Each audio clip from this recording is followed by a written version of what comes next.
Everyone, welcome to बायोसोम्स। आज हम बात करने वाले हैं सेल के एक इम्पॉर्टेंट ऑर्गेनेल्स के बारे में।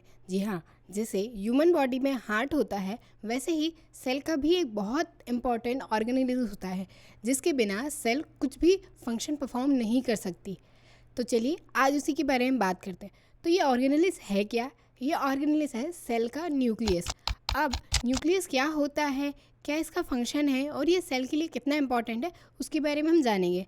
जो न्यूक्लियस होता है ना, वो यूकैरियोटिक सेल हो, प्रोकैरियोटिक सेल हो, दोनों में पाया जाता है। बस डिफरेंस इतना होता है कि जो यूकैरियोटिक सेल होती है उनमें मैच्योर न्यूक्लियस होता है, वहीं जो प्रोकैरियोटिक सेल्स होती है उनमें न्यूक्लियस मैच्योर नहीं होता।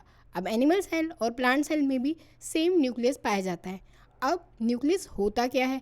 न्यूक्लियस एक बहुत इंपॉर्टेंट सेल ऑर्गेनेल्स है, जो कि सेल के ऐसे तो कहा जाता है कि सेंटर में प्रेजेंट होता है, या कहा जाए कि सेल का सेंटर ही होता है, क्योंकि इसमें सबसे ज़्यादा इम्पॉर्टेंट जो हमारा जेनेटिक मटेरियल होता है यानी डीएनए क्रोमोसोम के साथ इम्बेडेड होता है हमारे न्यूक्लियस के अंदर ही।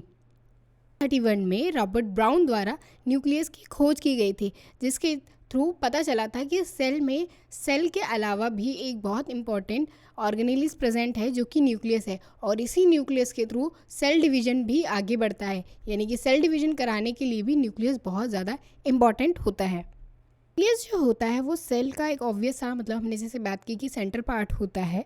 साथ ही जो न्यूक्लियस होता है वो सेल में क्रोमोसोम को कंटेन करके रखता है, और वही क्रोमोसोम जो कि हमारे जेनेटिक मटेरियल को इम्बेडेड करके रखता है। अब हम बात करें कि लोकेशन की, यानी कि जो न्यूक्लियस है वो कहाँ प्रेजेंट होता है।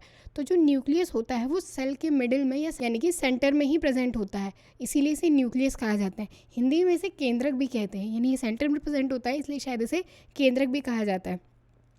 ये एक मेम्ब्रेन बाउंड स्ट्रक्चर होता है जिसके अंदर डीएनए और कंट्रोल एक्टिविटीज़ प्रेजेंट होती है। अब यदि हम इसके स्ट्रक्चर की बात करें तो हमने जैसे बात की कि ये मेम्ब्रेन बाउंड होता है, तो ये डबल मेम्ब्रेन होता है, और उस डबल मेम्ब्रेन को हम न्यूक्लियर एनवलप कहते हैं। अब न्यूक्लियर एनवलप मतलब जैसे आप नॉर्मली हम एनवलप होता है जिसमें कुछ लेटर या कार्ड रखते हैं, वैसे ही इस न्यूक्लियस के ऊपर भी एक एनवलप पाया जाता है जो कि डबल मेम्ब्रेन होता है और उसको पूरा कवर करके रखता है।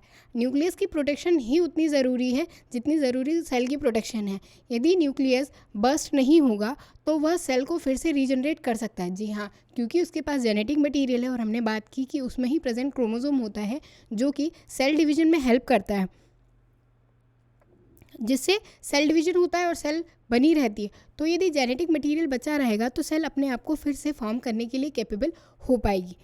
अच्छा, ये जो न्यूक्लियर एनवलप होता है इसका ये फंक्शन नहीं है कि केवल सेल का प्रोटेक्शन करे, साथ ही ये सेल के दूसरे जो कि ऑर्गेनेल्स है उससे भी न्यूक्लियस को अलग रखता है, साथ ही साइटोप्लाज्म से भी इसे दूर रखता है, ताकि जो न्यूक्लियस है उस पर कोई अटैक ना हो।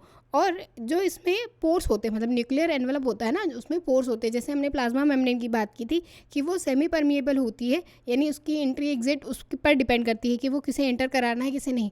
वैसे ही न्यूक्लियर एनवलप जो होता है वो भी, उसमें भी पोर्स पाए जाते हैं जो कि कुछ मॉलिक्यूल्स को ही अलाउ करते हैं पास होने के लिए और कुछ मॉलिक्यूल को बाहर जाने के लिए।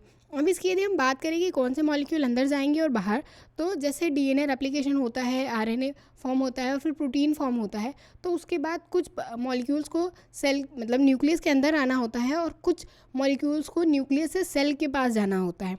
अब यदि हम इसके फंक्शन की बात करें तो सबसे फंक्शन यही है कि सेल के डीएनए को स्टोर करके रखता है, यानी कि जो भी जेनेटिक मटेरियल है उसे स्टोर करके रखता है, और जो कि क्रोमोसोम के अंदर होता है।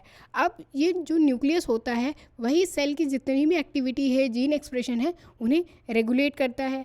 इसमें डीएनए रेप्लिकेशन और ट्रांसक्रिप्शन जैसी प्रोसेस होती है, यानी डीएनए रेप्लिकेशन मतलब डीएनए से डीएनए का फॉर्म होना, और ट्रांसक्रिप्शन मतलब डीएनए से आरएनए का फॉर्मेशन होना, और ये सारी चीज़ें न्यूक्लियस के अंदर ही होती है।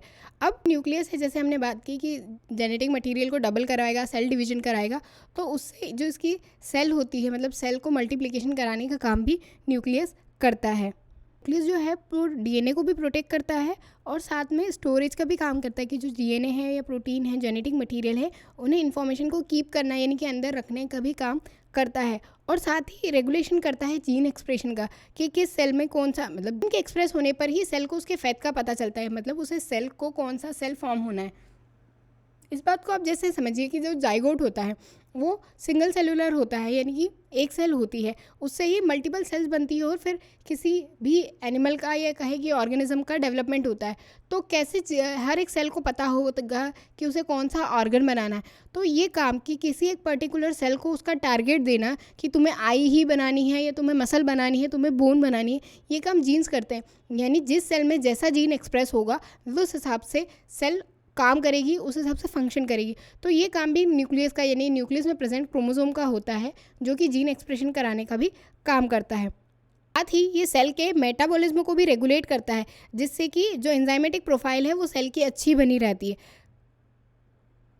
और सबसे मेन बात न्यूक्लियस की, यदि न्यूक्लियस प्रेजेंट नहीं होगा तो सेल एक नॉन लिविंग फॉर्म में चेंज हो जाएगी, क्योंकि जब तक डीएनए रहेगा तो उससे ही जेनेटिक इन्फॉर्मेशन भी पास होगी और उससे डीएनए रेप्लिकेशन होगा, जिससे सेल डिवीजन वाला काम होगा, ट्रांसक्रिप्शन होगा यानी कि आरएनए फॉर्म होगा, और यदि ट्रांसक्रिप्शन हुआ तो ट्रांसलेशन होगा, प्रोटीन बनेगा। यानी कि जितनी भी एनर्जी एटीपी के फॉर्म में हम बोल रहे हैं वो ट्रांसक्रिप्शन के थ्रू ही बनती है, क्योंकि वहीं न्यूक्लिक एसिड जो है वो रिलीज़ होते हैं, यानी हमारे जो न्यूक्लियोटाइड्स हैं वो रिलीज़ होते हैं, ट्राइफॉस्फेट के साथ जुड़ते हैं और एनर्जी का फॉर्मेशन करते हैं।